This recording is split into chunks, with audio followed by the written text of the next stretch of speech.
अस्सलाम वालेकुम friends, welcome back to my YouTube channel daily tips with Asma. आज के इस वीडियो में हम आपको बताएंगे मीरब नाम के बारे में अनोखी और दिलचस्प मालूमात। मीरब नाम का शुमार लड़कियों के नामों में होता है। मीरब एक इस्लामी नाम है। मीरब नाम की इब्तदाई तारीख अरबी ज़ुबान से निकलती है। मीरब नाम की लड़कियों के लिए खुशकिस्मत नंबर 3 माना जाता है। माहिरीन के मुताबिक मीरब नाम की लड़कियां बहुत नर्म दिल होती हैं।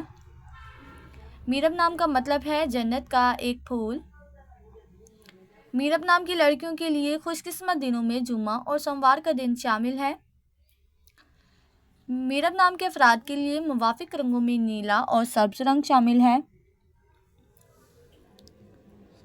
मीरब नाम के अफराद के लिए मुवाफिक पत्थरों में मरकत पत्थर शामिल है। खुशकिस्मती वाली धातों में हिस्सों के हिसाब से चांदी शामिल है। फ्रेंड्स, अगर आप अपने नाम का मतलब जानना चाहते हैं तो कमेंट बॉक्स में अपना नाम लिखें।